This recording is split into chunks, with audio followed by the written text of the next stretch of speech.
Bonjour à tous. Bonjour. Nous voulions faire cette vidéo autour de notre parcours avant la réunion, en vous expliquant, en vous montrant un petit peu ce que nous on a vécu de la part chaser et de la part runner à travers le parcours du chaser et du runner.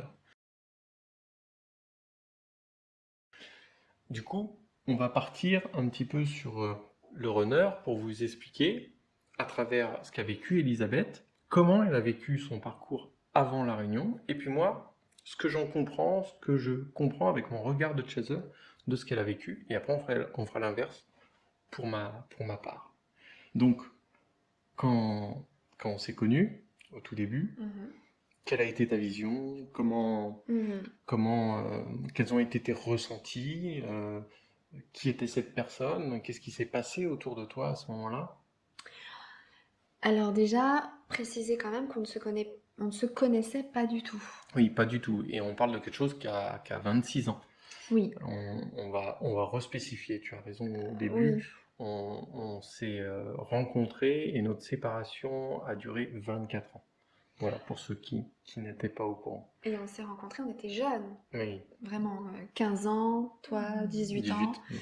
Donc, euh, remis dans ce contexte-là, eh bien, c'est vrai que la première personne, Jean-Baptiste a été la première personne de toute ma vie qui m'a draguée.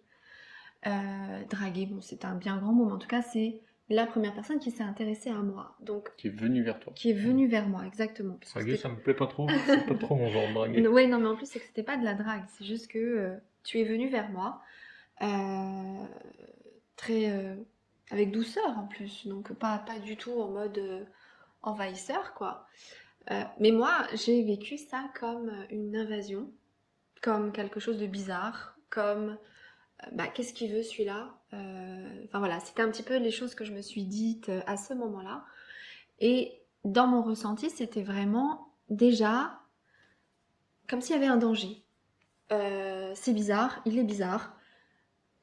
Et il y avait déjà quelque chose en moi qui, tout de suite, sans même essayer de le connaître ou d'en savoir davantage, a verrouillé quelque chose. Pour autant, j'étais pas quelqu'un qui te faisait peur physiquement ou qui te repoussait physiquement, d'après ce que tu m'as dit. Alors en fait, c'est ça, c'est que non, physiquement, euh, en fait, j'étais tellement dans le c'est pas ça, dans le c'est fermé, que je me suis même pas laissé l'opportunité de me dire il me plaît pas. Ça, c'est venu un petit peu plus tard. Mais ce tout premier moment, la première chose que je ressens, c'est déjà je ressens quelque chose. Ça, je peux pas le nier. Il y a eu quelque chose qui s'est passé, euh, mais directement, il y a eu comme, comme quelque chose qui est resté suspendu et qui était pour moi bizarre, que je ne maîtrisais pas et j'ai clairement fermé la porte, quoi. Hmm. Ça en est resté là. Je crois que c'est là où toi tu as essayé quelques échanges avec moi, Mhm. mais que moi j'ai pas donné suite. Oui, oui, oui. Hum, Puis de mon côté, j'étais quand même très timide d'aller vers toi. Tout à fait. Donc c'est resté voilà des petites choses comme ça, adolescent, très mignon on va dire, mais moi en tout cas dans mon ressenti c'est ça surtout qui est important, enfin, important, intéressant on va dire plutôt, c'est ce côté où il n'y avait rien qui démontrait un danger de la part de Jean-Baptiste, mais moi je le vivais déjà comme un danger. On a eu un deuxième vrai échange quelques années après. Oui.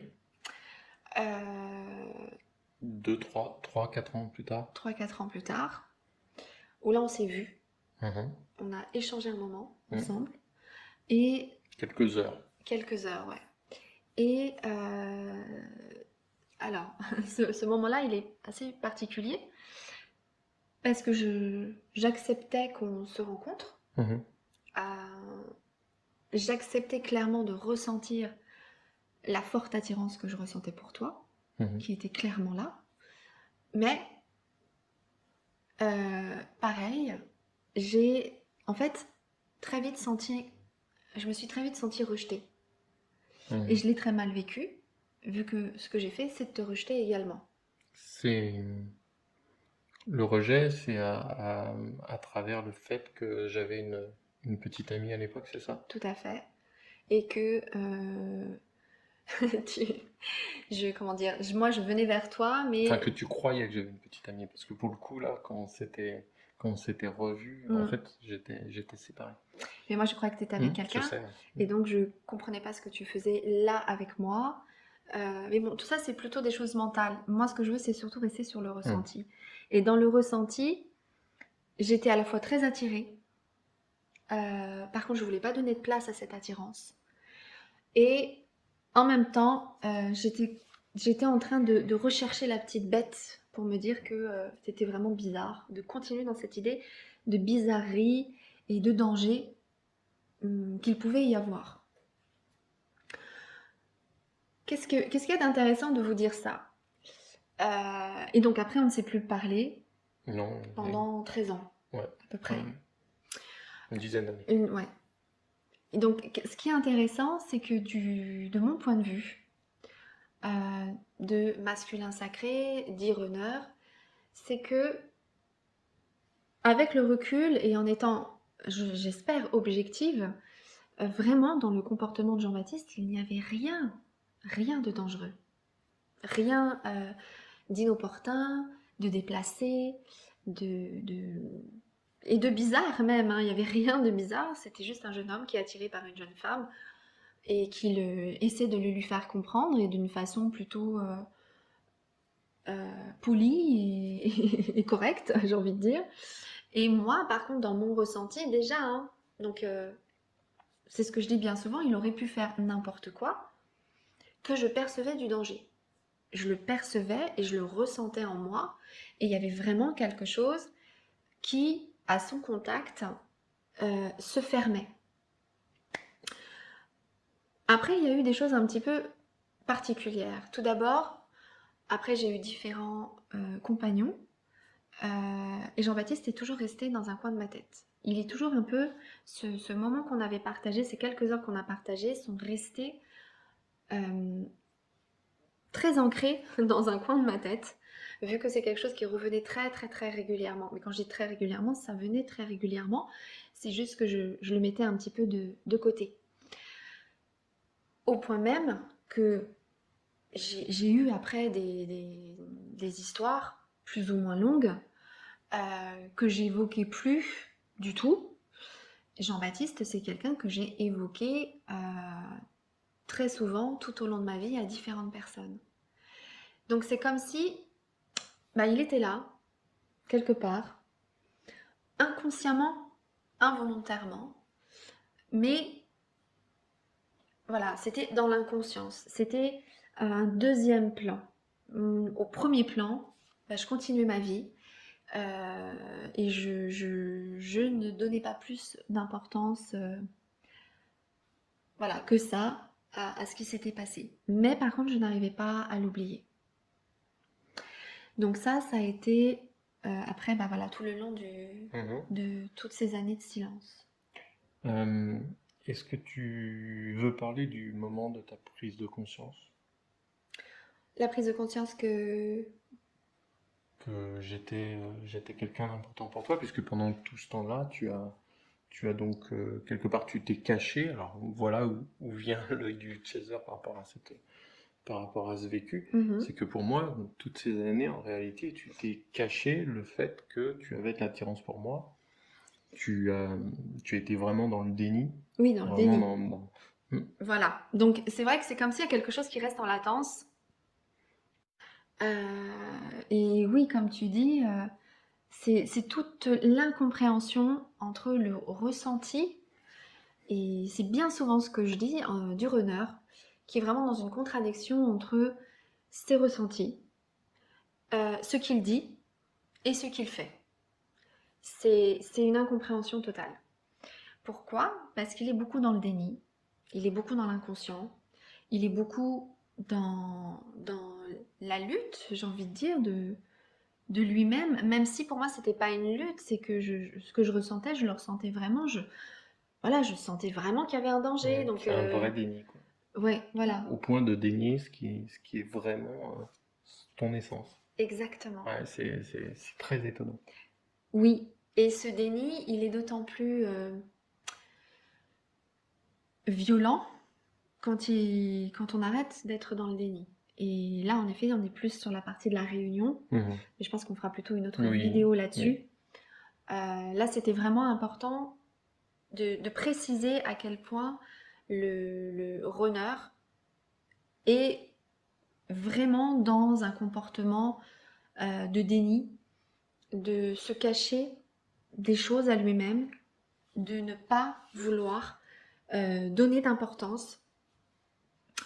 Et vraiment, il y a aussi quelque chose, c'est que Jean-Baptiste, il aurait vraiment pu faire n'importe quoi, ça aurait peut-être même empiré ce que je ressentais. Donc, t'aurais rien pu faire, t'aurais rien pu dire, tant que j'étais en tout cas dans cet état-là de perception et d'émotion, tu n'aurais rien pu dire et tu Non. n'aurais rien pu faire pour changer ça. Et c'est pour ça que je voulais que tu parles, mais sans rentrer dans le détail du moment où tu as pris conscience, parce qu'en fait, Elisabeth a pris conscience par elle-même de son lien avec moi. C'est-à-dire qu'à un moment donné, dans son parcours de vie, dans son évolution, il y a un moment donné où finalement, malgré tout qu'elle avait mis en place pour dénier tout ce qu'elle ressentait, et ben à un moment donné, ça a surgi d'une façon assez violente, C'est ça. Alors cette partie-là, même si on rentre pas dans le détail, oui. mais En fait, c'est que ce moment, ça a été vraiment un moment de réveil. C'est comme si le volume, il était tout bas et tout d'un coup, le volume était super fort. Là où bah, je ressentais de la crainte et je ressentais une sorte de... Un truc comme ça, quoi, contre toi. Quand il y avait un truc, vraiment, je me protège, je me défends. Euh, Tout d'un coup, en une fraction de seconde, je ressens un amour. C'est pas juste mental, quoi. Je ressens un amour. Je sachant qu'on ressens. n'était pas en contact, hein. Oui, on n'était pas encore en contact. Depuis une dizaine d'années, on n'avait plus du tout de contact. Exactement. Donc j'avais pas de raison de penser à toi. J'avais pas de nouvelles. Enfin, rien. J'ai pas vu ton prénom quelque part. Et en même temps, ton prénom, je le voyais partout quand même. Mais rien ne me disait et ne m'amenait à ressentir en tout cas ce Et puis elle n'avait pas que... besoin de moi. T'avais pas besoin, enfin Oui, sur le plan du vécu, de la vie de de la tous les vie, jours, tu non. n'avais pas besoin à ce que moi je réapparaisse dans ta vie. Exactement. Donc ça ne pouvait pas être mentalisé. Ah bah non, là de toute façon c'était pas mentalisé parce que j'ai vraiment ressenti dans mon corps, dans mon cœur, clairement euh, une très très forte émotion pour toi. Hmm. C'était vraiment quelque chose qui me tombe dessus et que tu te dis mais c'est pas possible. Pourquoi tout d'un coup je ressens ça pour cette personne?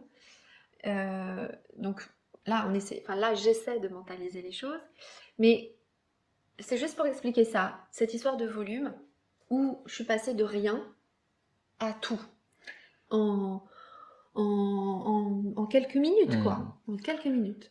Moi, ce que je voudrais expliquer aussi par rapport à ton parcours, donc de ma vision de chaser, aujourd'hui je le comprends, mais je me mets un peu à la place des personnes qui nous regardent et de toutes ces années où je ne comprenais pas. Je ne comprenais pas ce qui se passait.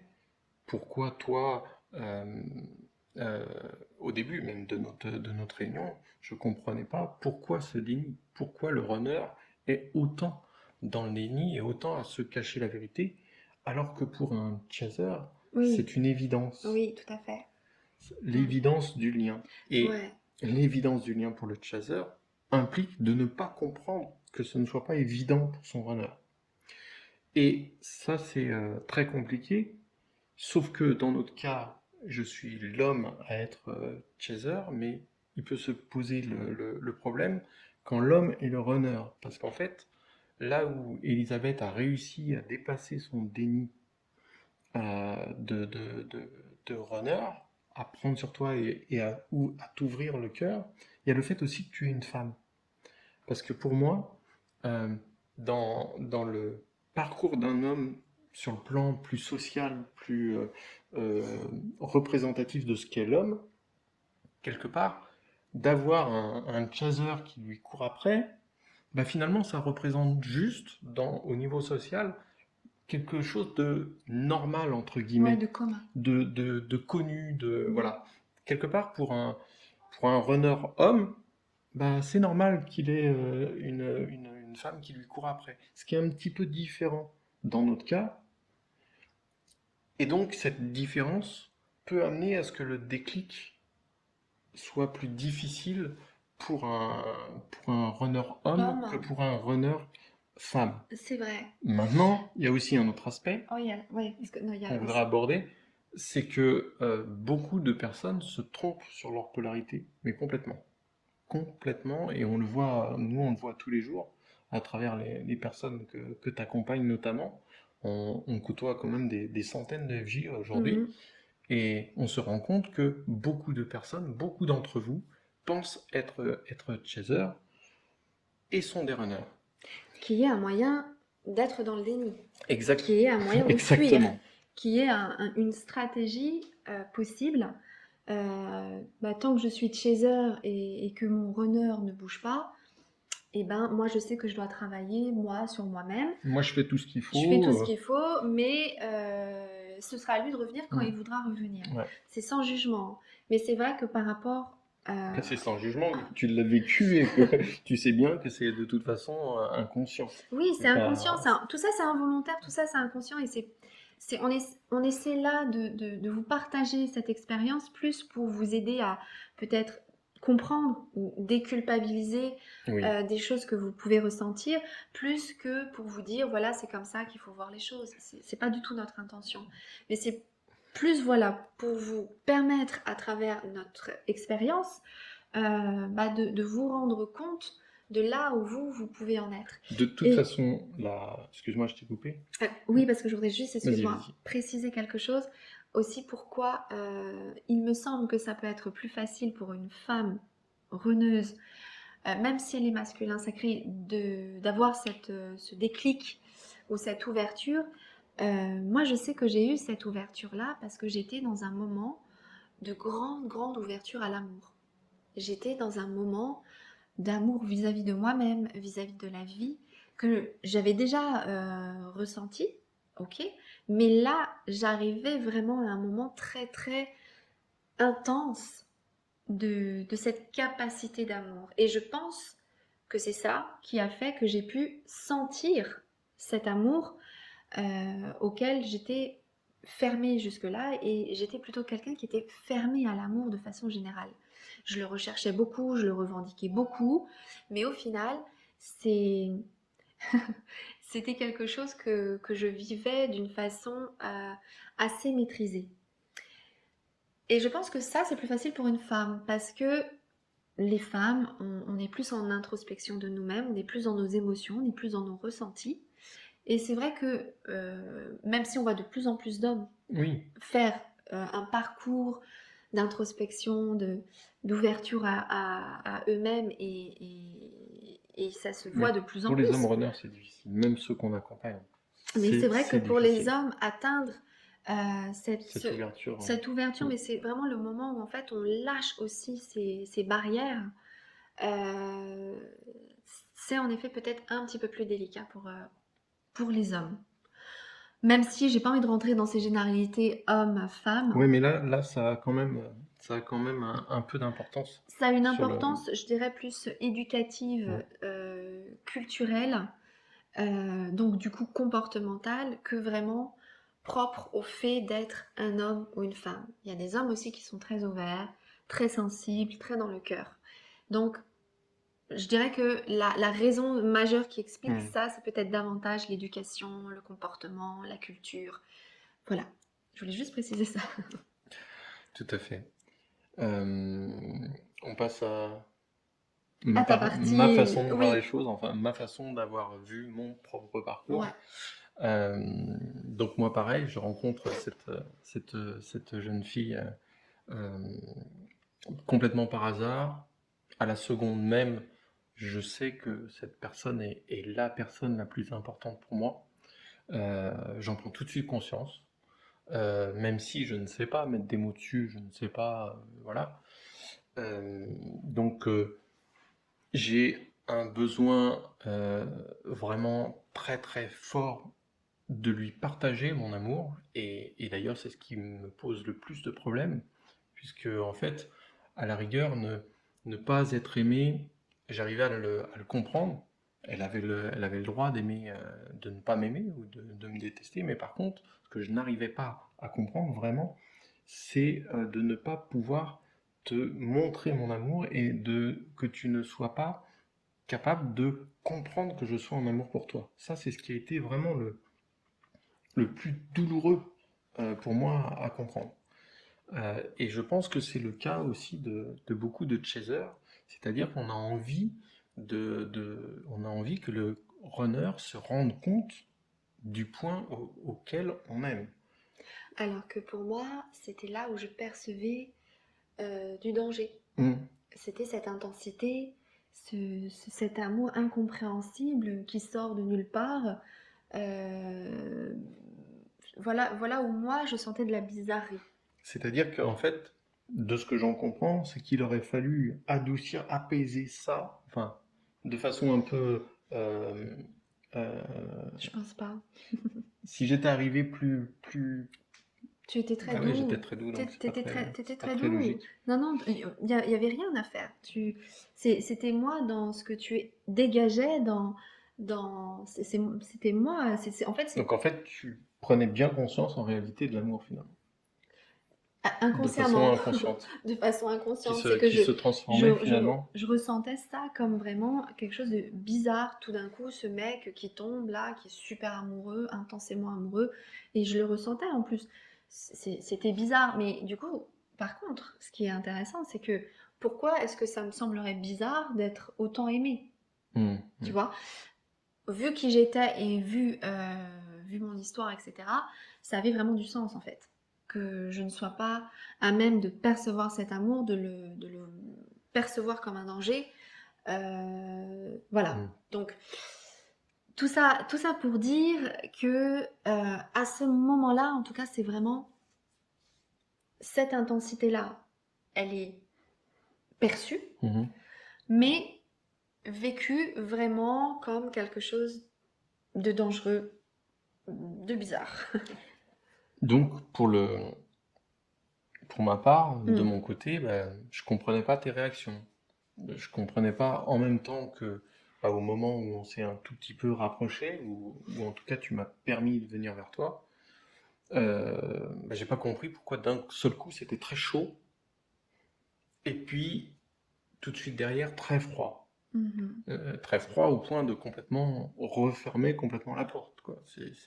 C'était fini alors que quelques secondes avant c'était extrêmement chaud d'amour, de reconnaissance des corps, enfin quelque chose de vraiment très très puissant. Donc là, incompréhension totale, puisque bah, le chaser vient avec son amour, il vient avec que ça finalement. Et Et en face, voilà, et en face, moi, on trouve l'incompréhension et le... et en même temps beaucoup de désir. Ouais. Parce que là commence pour moi, la première chose que j'ai ressentie pour toi, c'est un très fort désir. Mm. Donc, et ce désir, et c'est là aussi où j'ai perçu un peu de rejet, c'est que pour moi, ce désir, du coup, toi, tu étais plutôt timide. Mm. C'est- C'était pas ton objectif, on Non, va c'était pas dire. l'objectif. Et moi, j'ai pris ça comme du rejet. Mm. Je me suis sentie à ce moment-là un peu remise à ma place. Et j'ai vraiment vécu ça comme un rejet en me disant, bon, bah, le mec, il a une meuf, il a pas de meuf, il vient, il sait pas ce qu'il veut. Bon, allez, salut, quoi. Sur le je sais pas ce que je veux, j'étais quand même assez précis. Oui, Mais mais précis au niveau du cœur, au niveau de l'amour, c'était très clair.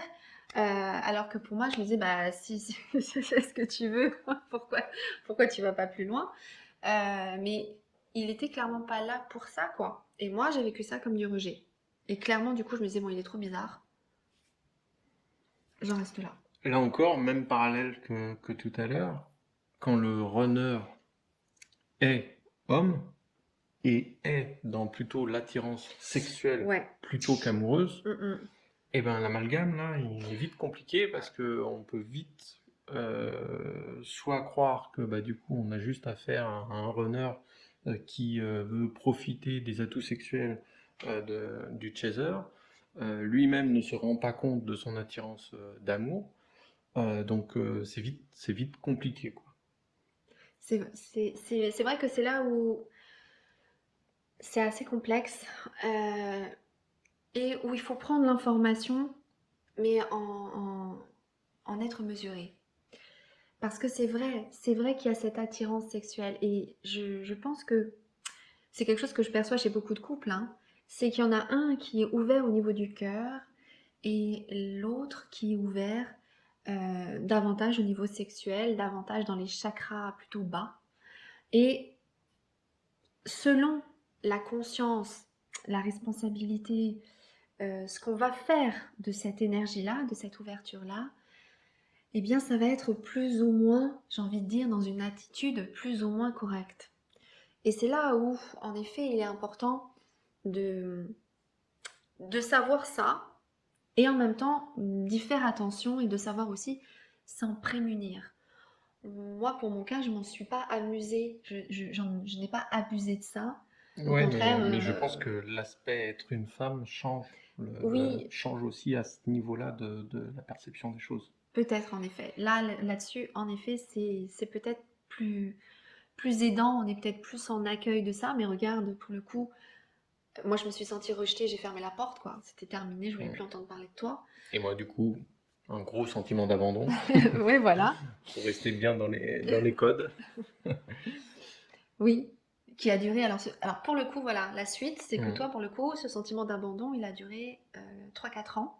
Oui, il a duré 3 4 ans et ma façon de pouvoir passer à travers ça, sachant que bah, je n'avais pas de connaissance de ce qu'étaient les flammes jumelles, ni même de pouvoir échanger avec des proches, que ce soit famille, amis, pas du tout.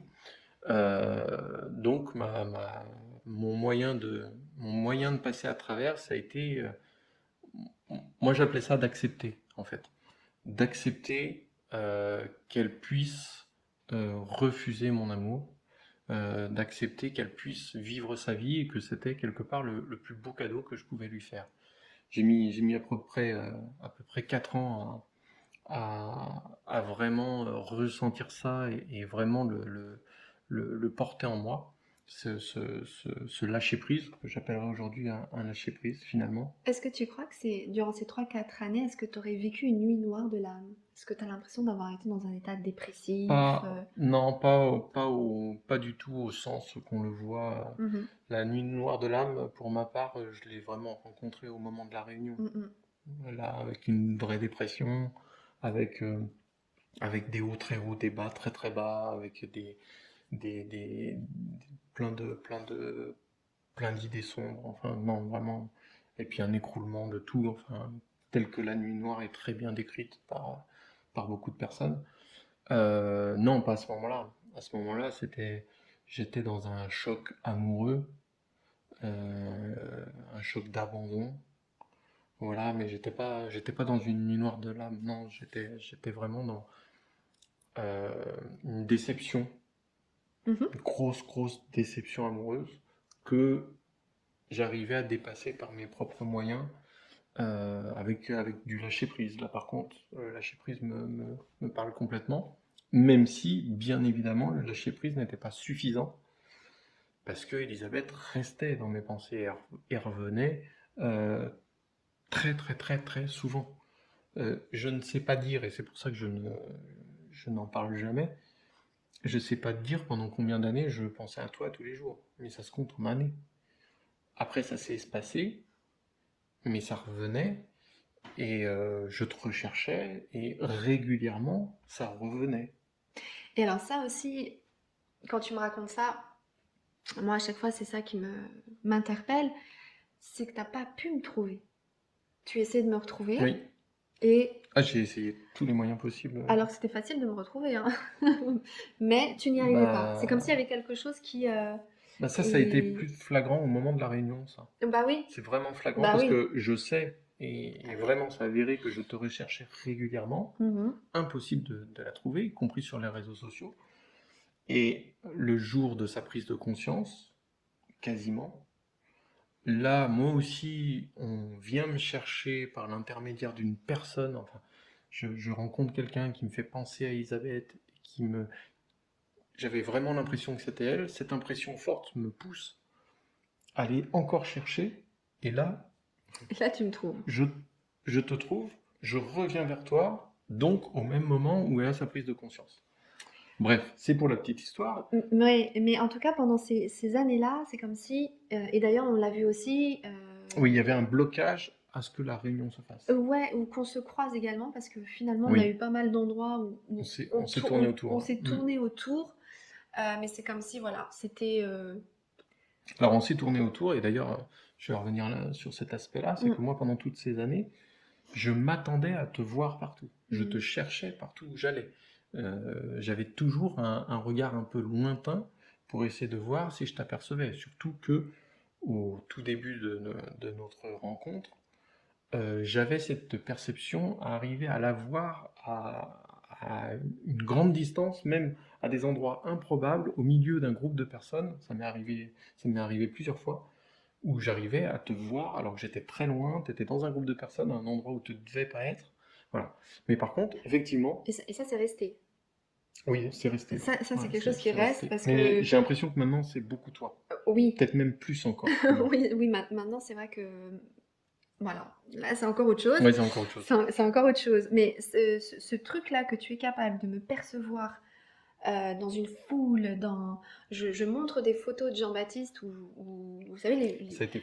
Oui, ouais, ces photos où il y a plein de monde et on est soi-même en train de se chercher, en train de se demander où on est. Et lui, il arrive et je suis en train de me chercher, ah bah t'es là. Et je peux lui montrer 10 photos comme ça et lui, il va tout de suite savoir où je suis. Son regard bon. me trouve direct. Bref, Moi, je vais regarder des photos de toi, c'est pas pour autant que je vais te trouver. je crois que c'est en train de Mais changer ça. maintenant, Mm. oui. Mais au début, c'était pas Enfin, comme ça, quoi. alors d'ailleurs, on est en train de dire que ça change et c'est quelque chose de complètement faux qu'il faut aussi retirer. Il n'y a pas de changement, il n'y a pas d'inversement des polarités. Ah Ça oui, non, c'est pas n'existe dans, pas. c'est pas dans ce Il y sens-là. a, il y a, il y a un équilibrage qui se fait. Il y a les niveaux. Alors il y a certaines choses où toi tu es là et moi je suis là. Il y a d'autres choses où moi je suis là, toi tu es là, où tu étais là. Et en fait c'est en C'est en train train de... de se rééquilibrer sur tous les niveaux, mais ça on en parlera Oui, plus dans l'aspect réunion. exactement. Donc qu'est-ce qui était important pour vous de savoir? D'une part, pour nous, euh, beaucoup se trompent sur l'identité, enfin en tout cas sur la polarité que vous êtes. Euh, c'est très difficile pour le runner de pouvoir comprendre en fait ce qui lui arrive en réalité. Il peut essayer de mentaliser, il peut comprendre des choses, mais vraiment en introspection, ce que lui il est profondément, c'est peut-être ça la clé je sais pas, hein, c'est peut-être à toi de, Non, non, ça me parle ce que tu es en train de dire là. Oui, oui, tout à fait. de le voir comme ça. Et pour le chaser, bah, c'est plus l'attente, quoi. C'est plus d'arriver à se détendre avec ce lien, À vivre à avec. vivre ce lien. Alors pour bien vivre ce lien, il y a plusieurs moyens. Il y a guérir ses blessures, il y a travailler sur sa spiritualité pour mieux vivre le lien, et pour, comme tu le fais. Mais je dirais aussi d'accepter l'amour qu'on peut ressentir pour son autre. Ça, c'est aussi quelque chose de très important parce qu'on culpabilise. Enfin, le chaser a tendance à culpabiliser, d'être dépendant de l'autre, euh, d'être dans ces comportements-là. C'est quelque chose de très intense. C'est un amour profond, intense, obsessionnel. Faut pas avoir peur des mots. Et on arrive à ces extrêmes-là, c'est en effet quand c'est l'ego blessé qui prend la part belle de ce sentiment et qui en fait quelque chose d'extrême dans le vécu, dans l'émotionnel, dans l'hystérie, et que quand on arrive du coup à entendre son ego blessé, eh bien on va pouvoir vivre ça dans simplement l'amour de ce qui est. Et je voudrais juste préciser aussi une chose, c'est que je constate que bien souvent le chaser, il va se poser la question de savoir est-ce que ce que je ressens est un lien de flamme jumelle?